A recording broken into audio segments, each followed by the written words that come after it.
Thank you for tuning in to MacroView Television, and welcome to another brand new edition of the Taiwan Outlook, the program that lets you see the different faces and hear the different voices of Taiwan. I'm your host, Wu Ruiguo. From national security issues to trade and commerce, the relationship between the United States and Taiwan is possibly the single most important bilateral ties that Taiwan has.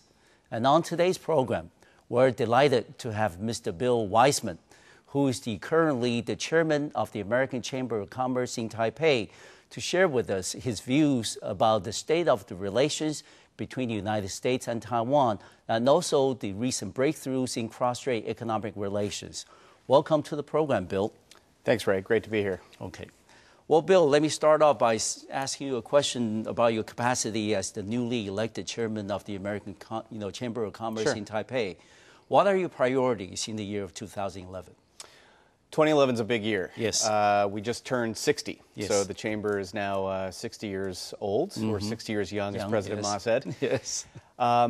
So priority number one is making sure that we really get that point across. This has been a great 60-year partnership for us. One little statistic that I think is quite germane is back in 1951, when the chamber was founded, GDP per capita in Taiwan was about 158 US dollars. Today, 6 years later, it's over 20,000 US dollars. If you compare that to the chamber's membership in 1951, we had 6 members. Okay. And today we have over 900. So if you compare the growth rates, they're about the same. So we really look at that as a great partnership. Okay. And what are some of the issues and programs that you have in mind to celebrate, or looking ahead, based on your 60 years of successful experiences in Taiwan? Certainly. So our mission is really around advocacy, networking, information, and services. So if you think about networking, you can kind of frame our events this year under the networking umbrella. Okay. We have a 60th anniversary celebration coming up in September at a location to be disclosed later. Yes, It's a little bit sensitive, but that should be fun as we isolate that down. And then we're going to have a few other events with other organizations, mostly dedicated to U.S.-Taiwan business relationships around various thematic topics, energy, et cetera. So we're making a big push on that. All right. We also understand that recently AmCham did a business climate survey of Taiwan, and that was the first since the year 2002. Correct. What were some of the more significant findings in the survey? Sure. So the biggest finding for us was just the bullishness on the economy. Okay. So 2010 was a great year in Taiwan. All of our member companies saw that. So 80% of our member base was saying that 2010 was one of the best years they've had on record for their operations in Taiwan. Okay. Looking forward, they expect that similar numbers, 2011 to be a better year for them. Half of our member companies are saying we're going to increase our level of investment in Taiwan. So new capital, new talent coming into Taiwan. Okay. And then finally, when folks look on a 5-year horizon, about 80% of them again are quite bullish on their operations here in Taiwan. There's a number of drivers under that, obviously. Okay. In terms of non-performance related issues, in terms of health related issues, health in a business context, really some of it's obvious. Cross-strait relations, cross-strait transportation really has gone a long way towards improving the business climate here.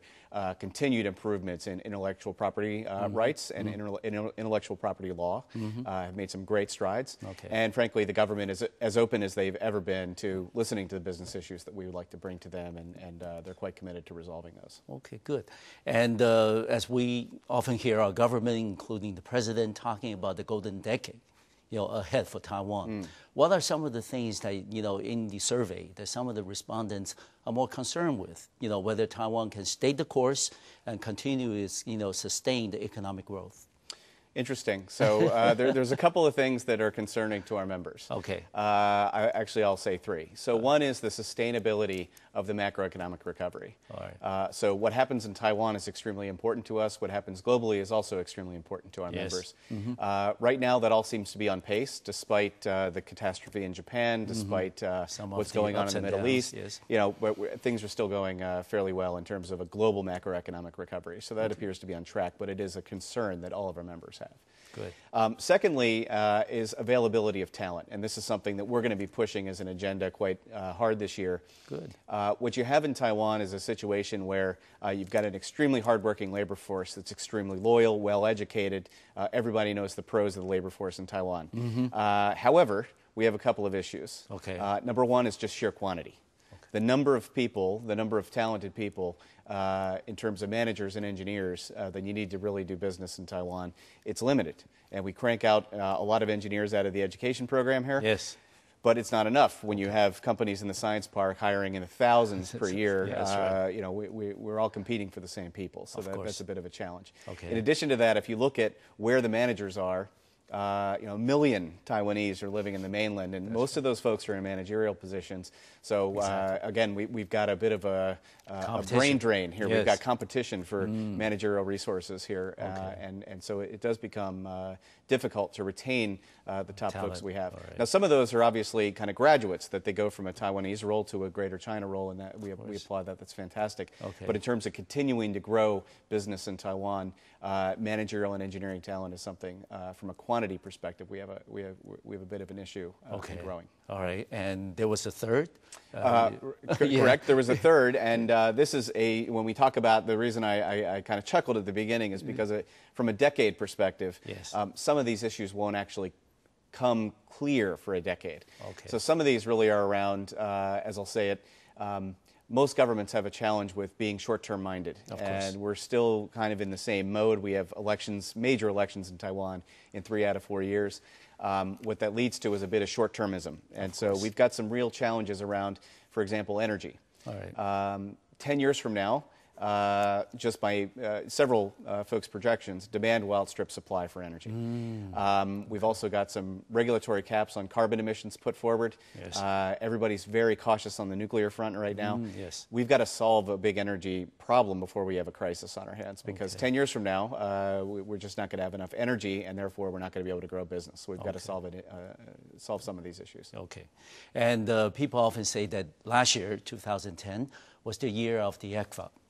The Economic Cooperation Framework Agreement that was signed in June of 2010 between China and Taiwan.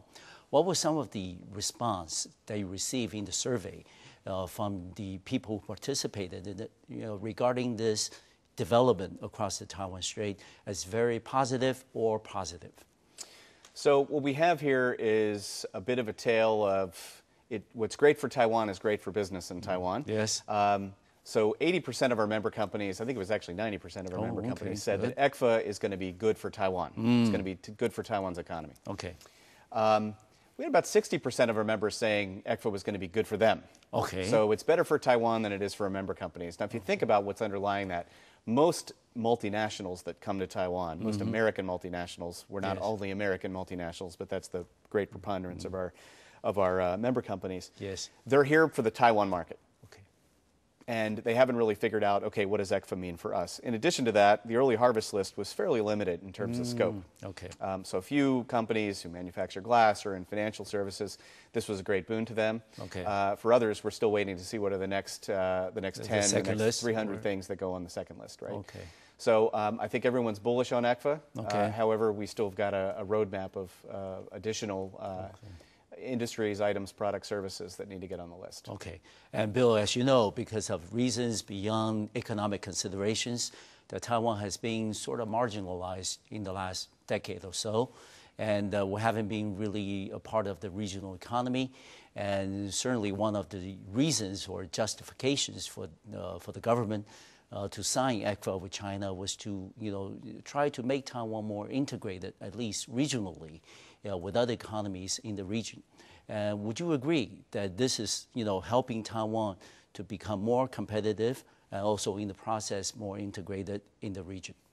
I would agree with that. Okay. That's another thing we're pushing for this year is to take the momentum that ECFA and other policies and the economic recovery that we saw in 2010, and let's try to seize a little bit of that momentum.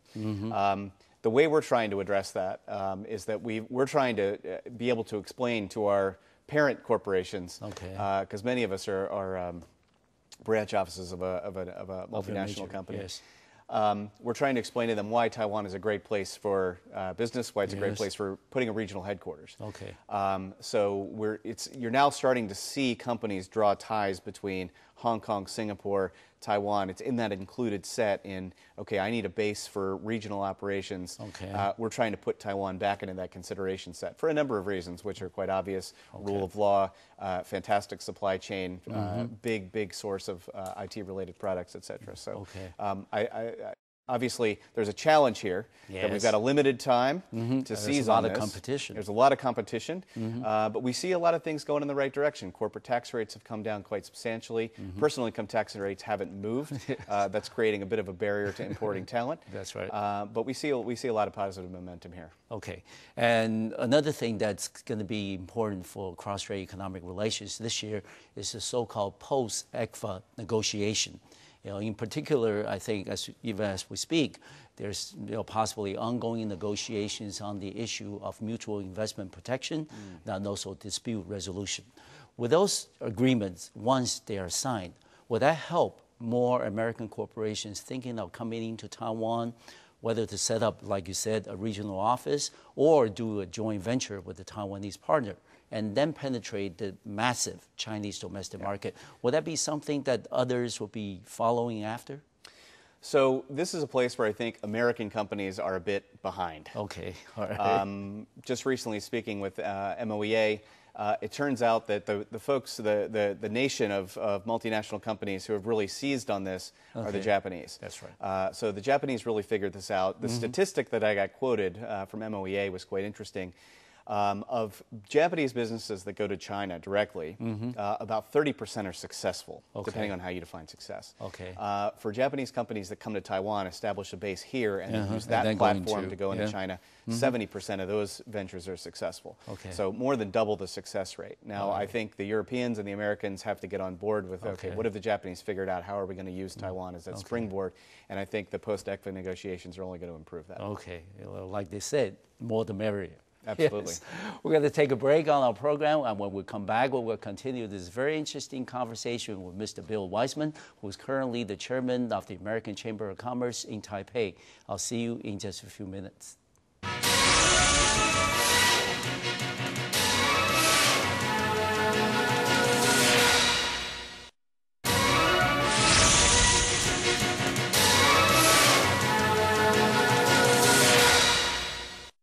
Welcome back to the second part of today's program here on the Taiwan Outlook. I'm your host, Ray Guo.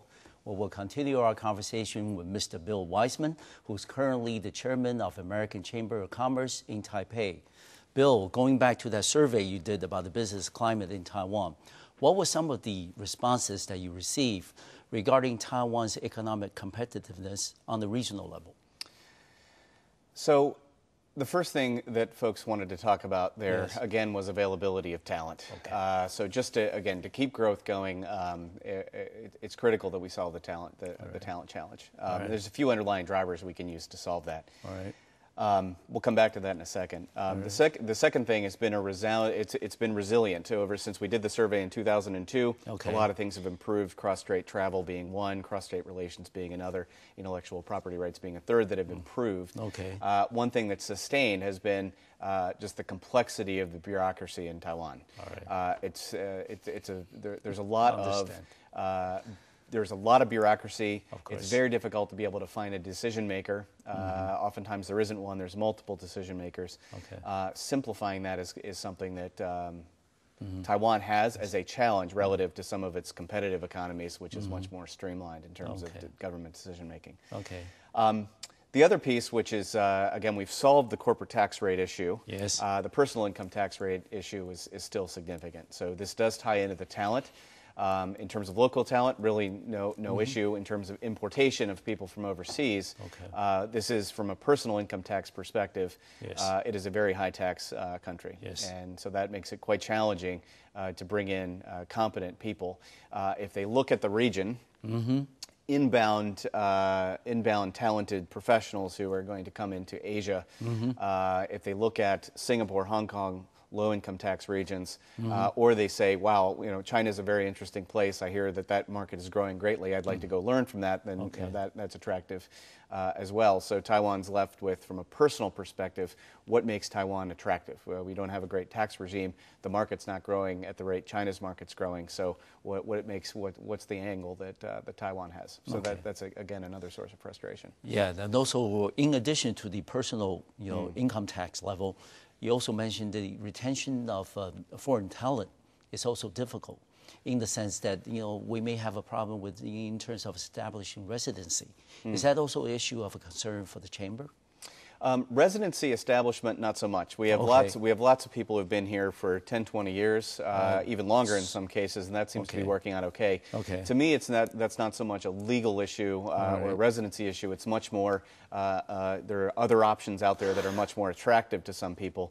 And so you get folks who come through Taiwan for 2 or 3 years, and then they go and take another role. Okay. And among the, the problems that's being identified in the survey, what were some of the problems that people are often more frustrated than others? For example, you talk about personal income tax, and are there other factors that that's making the American corporations or companies a little reluctant to expand their presence or investments in Taiwan?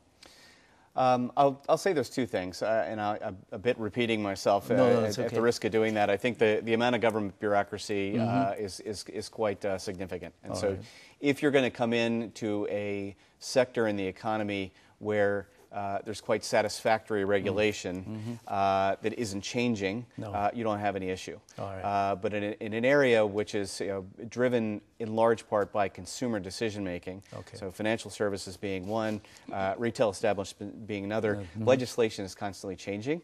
The government's open to listen, but a lot of times, again, identifying who that decision maker is quite difficult. And so to make large investments, and again, this is only limited to some sectors, making large investments and coming to Taiwan in some sectors is viewed as quite risky, and I think that does lead to some frustration for people. All right. And Bill, you also mentioned earlier in the program that one of the roles that you play, or the chamber plays, is advocacy. And so you deal with government policymakers and also lawmakers all the time. What are some of the issues that have come up, in your dialogue with lawmakers and policymakers that often seems to, always stick around and never really, taking that step necessary to put the issue to rest once and for all? Other than, what you mentioned about too much government, too much bureaucracy, any other things that comes to mind? Well, obviously, beef comes to mind, because that seems to dominate the situation quite at frequently. Least for the last 2 years. And even a bit longer than that, right? It just kind of resurfaced with the recent issue around ractopamine. But it does really dominate the trade agenda and the investment framework agenda between Taiwan and the U.S. And so, I haven't been to a meeting with a government minister where beef hasn't come up. It is quite distracting. Of course. It is one topic of many that we have to solve from a bilateral trade and investment relationship. It's our view that we really want to see the two countries get together, work this out in good faith. And right now what's happening, which is the governments aren't talking, is not going to lead to resolution of this trade issue. So we think the faster we can get the governments back talking again, the better it's going to be. And also I said at the beginning of the program, there are many different issues. This is very important bilateral relations between U.S. and Taiwan. We talk about trade and commerce, and also we talk about, beef, and then also there are other issues on the agenda. And I don't know if Chamber has any other emphasis this year, in addition to the trade and commerce, that we discussed. Are there any other, things that may be coming up on the Chamber's agenda that would need to do some advocacy with the government? For example, education, culture, or other things? I think, what's been on our agenda for a while, and we're still trying to craft a strategy of how we're going to further this agenda this year, Two things. So one is, again, TIFA talks. Okay. The faster we can get, and the faster we can facilitate getting TIFA talks moving again, I think only good can come from that. Okay. And the second thing is we've been pushing and trying to help the two governments come together for a visa waiver program to make yes. Basically to make transportation and visa applications between the U.S. and Taiwan a much simpler process. And again, because of the beef issue right now, nobody's really talking. But as soon as we can figure out how to solve that, again, one of the things we want to see happen is to, again, further the agenda around visa waivers. Okay. And you said that the governments aren't talking to each other. And do you see a way, maybe for one side, to try to break the ice? In the foreseeable future, because if we're not talking, we're not dialoguing, and the beef issue is always going to be there. We certainly don't want the controversy surrounding the beef imports, be spill over onto other issues that are, also important in the bilateral ties. Do you see a way out? I mean, in the foreseeable future? Very good question. Yes. I think the glimmer of hope that I saw was that Qin Yinfen, both President Ma and AIT Director Stanton both mentioned it. Okay. So it's at least acknowledged in a public It's on venue. the agenda. It is on the agenda. How we actually get the two governments to come together and have productive conversations again remains to be seen. Okay. And Bill, we also understand that you've been with McKinsey & Company for over 11 years. Correct. You are the managing director for the office in Taipei. And then we understand that we've been talking about a lot of the economic issues. But how about in your professional capacity? Do people, corporations coming into Taiwan, sometimes a little concerned about the non-economic factors, before they make their investment, decisions. Non-economic in the sense, as you mentioned earlier, we have too many elections. A lot of issues are, politicized, like the beef issue. So we don't regard the issue as a science issue, but as a political issue. Sure. Does that become a concern for a lot of the American corporations thinking of coming to Taiwan? That's a very good question. I haven't seen anyone not come into Because Taiwan of that. because of those issues. Okay. I think when there's frustration over bureaucracy or there's frustration over the legislative process, that makes some people scratch their heads who are already here. Yes. But a lot of companies really come here. Most of them come here really with an agenda for what is my purpose for being in Taiwan and not getting out of that. Now, a few interesting asides. So companies that are new in Taiwan. There's a bit of shock that when they get here, they realize, okay, I'm here for business, but I really have to get integrated in. I really have to understand the politics in the country. I've really got to understand the culture to a better extent. And so one thing the Chamber does is we spend a fair bit of time educating people on how the legislative process works, how the government works, who are the key stakeholders for the issues that our member companies have. The other thing on a really positive note is, again, this goes back to the survey. Okay. When you think about from a net promoter score, so this is a score used to say how many people would actually promote or speak and to their friends or colleagues or business partners who would promote Taiwan, comes out extremely high in a number of dimensions. Just around, it's a great place to live, it's safe, it's the people are extremely friendly, it's a great place to live. All these things come out. So I would say from a cultural factor, from a Chinese culture, from a friendliness of the people, from the acceptance of foreigners, Taiwan's a great place to live, and that actually is very encouraging for people who come here and visit and say, "Wow, I didn't expect Taiwan to be this way. I really enjoy it here." Okay, and Bill, you've been stationed in other parts of Asia as well, Japan and other places. Then you also mentioned earlier that we do have in Taiwan a brain drain issue. A lot of people leave the country and may not come back, mostly going to China nowadays. Do you, based on your experience in other parts of the world, do you have any recommendation for viewers or for people, maybe government officials who are watching our program today, that we can try to do something to try to lure back those people who were once here and have made significant contributions to Taiwan's economic growth? Completely agree. So again, the first thing that needs to happen is we need to adjust the personal income tax rate. Okay. I can't tell you how many people who, Taiwanese people who I've been soliciting to come back here in my own practice, and they'll email me a spreadsheet and say, here's why I'm not coming. So it really, people who are analytically minded, they can run the numbers, and it's a significant deficit to their own personal income to come here relative to going to another place, which is just a short flight away. Okay. So I really do think that's number one. Okay. Number two, I think the government's doing the right things with respect to cross-strait relationships, cross-strait economic ties. Okay. We've got CEPD out marketing Taiwan for why should you come and invest here? Okay. Why is this a great place to be? All right. Why is this a great place for business? MOEA is going to be basically doing the same thing, going to business schools and engineering schools, promoting Taiwan as a great place to come if you're a MBA student, if you're an engineer. And so I think the government's making the right moves to try to recruit people back here. But there always is going to be that barrier of taxation. Okay. The other thing we've got to deal with, and I think, again, we are dealing with it with ECFA and with the way we market Taiwan, is the moment someone decides I'm moving to Asia, China looks like it's a natural place. It's a natural place. Market. In the words of one of my esteemed colleagues, the giant sucking sound across the straits, which seems to attract most of the talent, just because they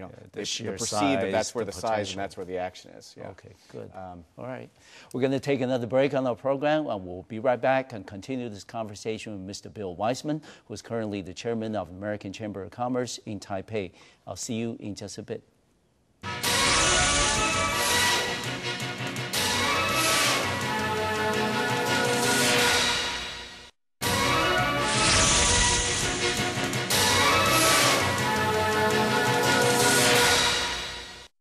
Welcome back to our program here on the Taiwan Outlook. I'm your host, Rick Guo. We are continuing our conversation with Mr. Bill Wiseman, who is currently the chairman of American Chamber of Commerce in Taipei. Bill, you've been around other parts of Asia in addition to Taipei.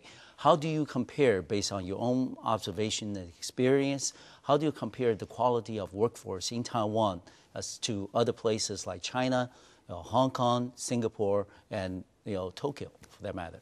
Yes. So I'll bring this a bit of flair from my own personal experience, but we also did survey on this, so I actually have some pretty good fact base from our member companies around that particular question. Okay. I think the two things that stand out around the Taiwanese workforce is that extremely hardworking. All right. Extremely trustworthy. All right. And extremely loyal. Right. So this is, and I'll come back to the loyal piece, which is a bit of a dichotomy. All right. But those are very, very positive qualities. Of course.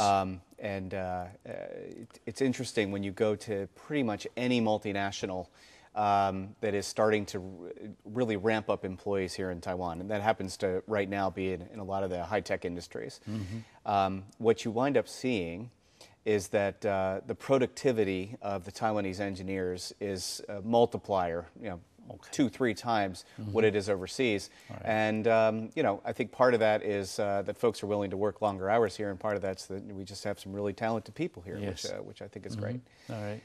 If you contrast that to some of the other economies around Asia, I think you find, possibly to a slightly lesser extent, similar qualities. Right. But you also find here a few gaps, and we've got to find a way to close these. Right. So the first gap is around initiative and creativity. One thing we do probably not the best job of training our young folks to do. They're very good at executing. Okay. They're very good at doing, do X, and they're able to do X. But if you say, find a way to do Y. Find a way to do Y. I don't know how to do that, so please teach me. But really, initiative and creativity, Singapore has done a fantastic job in really bringing this into the classroom at a young age, and the initiative and creativity shown by the management in Singapore, and even as it goes into government, has been it's a bit of a showcase for Asia, which was a lot of by rote memorization education, 40 years ago, but they've done a great job really ramping that up. Okay. I think the second thing, and this comes back to the loyalty point. All right. Was again in our survey, we had a lot of people saying that Taiwanese labor force is very loyal. However, they're difficult to retain. All right. So yes. that's a dichotomy. How do you get under that? Yeah. And really, what it is that the loyalty is to the people, but the retention is there's other opportunities outside of Taiwan that people want to go and take. Yeah. So really, it's a question of, I don't think Taiwanese companies, MNCs in Taiwan have become a springboard for talent, but it certainly is. People certainly are out there looking at a broader world, at the opportunities that are out there for them. Yeah. And then finally, the other issue is Taiwanese talented people are just very hard to recruit. Okay. And I think there's two things there. Number one is very, very talented people are hard to find. Okay. There just aren't that many of them left because most of them have been hired away. Yes. And secondly, that if you think about the next 2 or 3 years of hiring, there's so many people that are needed that folks have already kind of locked in. When they're coming out of university, coming out of graduate school, a lot of them have locked into a job pretty early. So the talent pool is quite limited. Okay. And we understand that from the news in recent months, there were a number of tragic and sudden deaths of engineering and managerial personnel because of exhaustion from work. And does that become a concern among some of your member companies or among some of the people at the managerial level who are or might be thinking of coming to Taiwan, working for one of the major corporations here, and thinking that, hey, I may need to put in 15, 16 hours every day. I may need to work on weekends and things. Does that become a concern? Have you heard any talks about that yet? Obviously, it's widely publicized, yes. And particularly, some of the more tragic circumstances, yes. As you mentioned. It does become a concern, yeah. And really, people spend the time it takes to understand what's going on. I think that kind of headline news, they don't know whether to think it's how specific is that to Taiwan versus specific to a company. Okay. But from what I've seen, most management teams are really working hard to address these issues. So, and I think the upcoming labor legislation in Taiwan that's going to go into effect on May 1st will again go a long way towards ensuring worker rights. Okay. We're as a business organization, we're ready to work through that, and we think there's going to be challenges, but we don't think it's we think it's a positive thing for the Taiwanese people. All right. Let's go back to the survey data, and also based on your professional experience.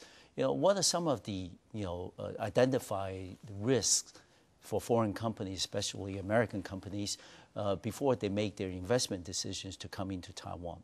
We talk about maybe issues like politics, too many elections, or maybe talk about the income tax. We talk about the long hours and the retention, and things. But how about the others? Have there been other factors identified? Well, I think one thing which ties together a bit of consumer behavior and politics, but let's try to work through this. Okay. Really is a lot of American companies again that come to Taiwan still are coming here because of the Taiwan market. Yes. So I think 70% of our member companies are really here to sell to the Taiwan market. To the local market. To the local market. And just a slowdown in domestic consumption or an increase in the domestic savings rate, which we saw, again, Taiwan savings rate is usually around north of 20%. That's right. Relative to Americans, usually around minus 2%. So right. Most American management teams don't know how to make sense of that. But during the economic crisis, it got even more severe. So, just any domestic slowdown in consumer spending will have a dramatic effect. Of course. Now, that is obvious. Some of that is consumer behavior. Some of that is legislated. So there's a lot of industries here that are regulated in terms of pricing. So everybody views, well, prices should always get lower because we're all used to IT industries where prices always tend to get lower. But in addition to that, the press here and the legislators here really key into consumer-oriented issues, and that causes some immediate effects in terms of almost fueling if something was to happen around. I'm trying to think of a good example here. If something was to happen around access to a restaurant, per se, and something like this happened down in Taichung not too long ago, where a handicapped person couldn't get into a restaurant. That was fed on by the press for quite a long time, and the implication of that was just, again, there really was no issue. It was blown out of proportion.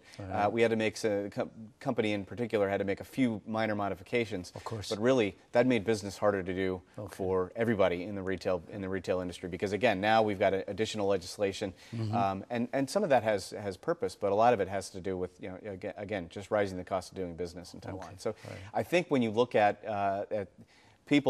companies looking at making additional investment here in Taiwan. Again, 50% of our member companies are doing it because there's good business opportunity here. But what makes people reticent to come and make incremental investment are, can I get the human resources over here? Can I attract the right level of talent, because they are going to be taxed more heavily? And the cost of doing business just feels like it's going up over here, because anytime an issue happens, the press gets involved, the legislative yuan gets involved, and we wind up with new legislation. Let's go back to ECFA.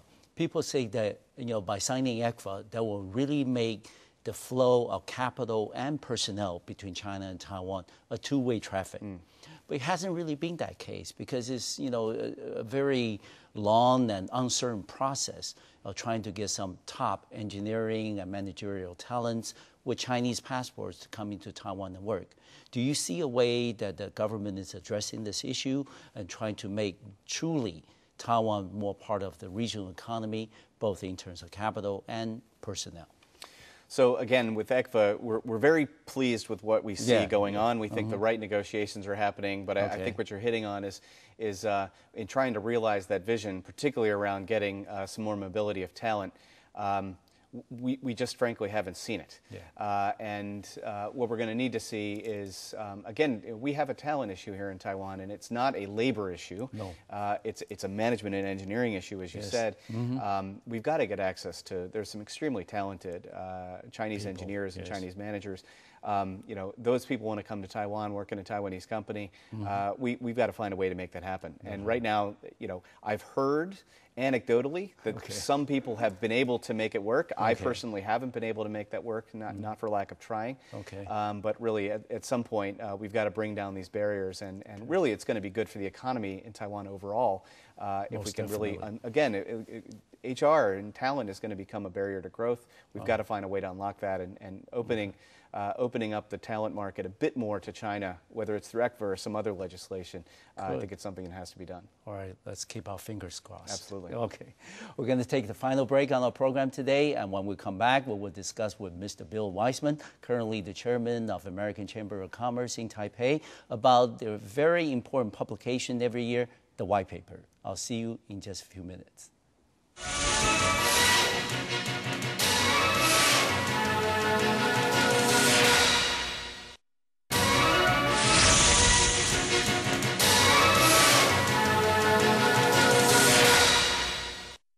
Welcome back to the final segment of today's program here on the Taiwan Outlook. I'm your host, Rick Wall, where we'll continue our conversation with Mr. Bill Wiseman, who's currently the chairman of American Chamber of Commerce in Taipei. Bill, we understand that a very important annual publication for the AmCham in Taiwan is the White Paper. And this year, we'll probably can expect the new 2011 issue coming out sometime in late May or early June. Without giving the story away, can you tell us what will be some of the issues or areas that the White Paper will cover this year? Sure. So the White Paper is, we're organized into 24 committees. So some of these are around industries. All right. So pharmaceuticals, for example, capital markets, financial services, agriculture. And then we've got a few that are cross-cutting, like HR and intellectual property rights and things like that. So the way we build this is really a bit bottom-up. So we get each one of our committees, who are headed by business leaders in Taiwan, to really think through what are their top issues. And so my guidance to them this year was, let's be focused. A lot of times we've got, hey, I need you to change these 20 things. Let's focus in on 3 that we can actually make happen. So the White Paper this year is going to be a bit more focused than it has been in the past. The second thing is just from bringing synthesis to the White Paper perspective. Really, we're going to focus, I think, predominantly on three things this year. So number one is there's been a lot of positives, right? We need to give the government accolades for the changes that they have made. Good. Again, cross-strait transportation. I don't even know how many links there are per week anymore. It's well over 200, and I'm really happy about that. It's about so 390. 390 now, so that's terrific. In terms of some areas that we really want to see the government focus on before the upcoming elections, number one, we've got to get our heads around increasing cost of doing business in Taiwan. I alluded to this a little bit before, being driven by some consumer backlash to business in some cases. It's also being driven, frankly, by the regulators. There's a lot of legislation. I'll bring up a few examples here that are just, I think, exemplatory towards what we're talking about. For private data, for financial services data, anywhere in the world you look, data centers are usually put in the place where either there's the cheapest electricity or the cheapest labor to maintain them. If you want to keep confidential information about your users or about your customers, that data center now needs to be onshore in Taiwan. And so that really, again, it's not a gigantic deal, but it is increasing the cost of doing business for banks. And if you look at Taiwan, the return on equity for most banks is the lowest in Asia. So we're really, just in terms of a matter which is, it's not really globally accepted what's happening, but we're being a bit insulatory around, we need to keep Taiwanese information in Taiwan. Okay, well, we're going to drag an industry which is already hurting a little bit further down. So that's just one example of many.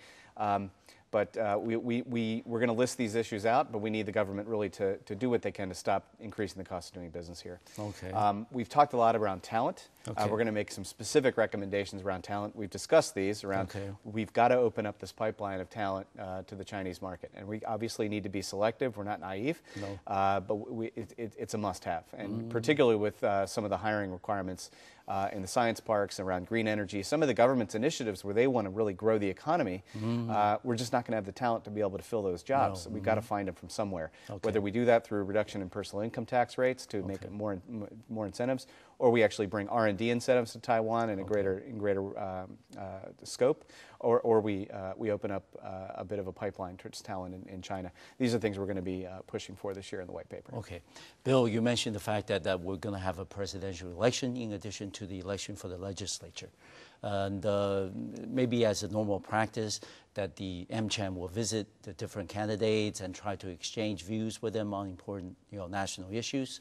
And do you plan to do the same this year? And what will be some of the key issues that you would like to convey to both the candidates, the presidential candidates from the ruling party as well as from the opposition party?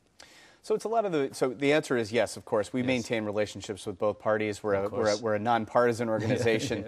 And I think the issues that we take to both of them are going to be the same. Now, in 2007, before the 2008 election, we actually spent some time doing a Vision 2020 for Taiwan to give a business perspective on what we thought Taiwan's business climate should be like in 2020. I don't really see the need for us to do that again because the economy it's on track. We're moving towards greater integration with the mainland. I think we'll basically bring up some of the issues we just talked about, which is what do we see as really the limits to achieving the golden decade, and we just talked about what they are. We'll make that crystal clear to both parties, and hopefully they take that on board. And good luck to both of them. I think the other issue here, and I wouldn't say it's an issue, is 2012 is just going to be a very important year. And I'm not talking about the Mayan calendar, which I'm talking about the fact that we're going to see leadership change in China. We're going to see leadership change possibly in the U.S. And here. So a lot of the issues we discussed here, a lot's going to be up for grabs in 2012. And obviously, we're going to do everything we can to make sure our voice is heard prior to these elections. And we touched on this subject, briefly earlier, is regarding the visa exemption status for Taiwanese passport holders. And this is something that's been going on for past few years, and Taiwan has reached over 100 countries, giving Taiwan passport holders either landing visa rights or visa exemption status. And certainly, the United States is one of the favorite destinations, if not the favorite destination for many Taiwanese travelers, tourists. And how does the chamber regard the issue? like the visa exemption status. This is something that's ongoing. I hope that two sides are talking about it. Some of the barriers are being removed. For example, starting in July this year, all Taiwanese passport holders will need to apply for passports in person. So these are the things that our government is also taking to try to make this a reality.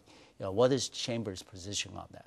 So our position is that this is good for business. It's it's going to be good for Taiwan, and it's something we want to see done. Okay. This is an issue we bring up to our when we go to D.C. and we go and kind of bring the voice of American business in Taiwan to Washington D.C. This is an issue we bring up to all of our constituents in D.C. who either are or influence decision makers in Washington. All right. In our opinion, again, it's good. It should happen. I think Taiwan is executing the Taiwanese government is executing in good faith to go and take some of the corrective measures the U.S. asked for. Okay. It's our hope and our sincere conviction that the U.S. will see fit to grant visa waiver exception. Right. I think the only thing, again, that could be standing in the way of this is some resolution over the beef issue. I don't know, honestly, if that's going to get in the way of this or not. I hope it doesn't. The Chamber hopes it doesn't. Okay. But it remains to be seen. And again, when we go to Washington this year, we'll be addressing this issue with senators and congressmen, of course. Another issue on the agenda between the two sides is, of course, the resumption of TIFA talks. That has been suspended for a number of years now. And earlier this year, many people thought that there might have been a resumption between the two sides, but because of circumstances beyond anybody's predictions, that it didn't happen. And we certainly would not want to see the indefinite suspension or postponement of the TIFA talks.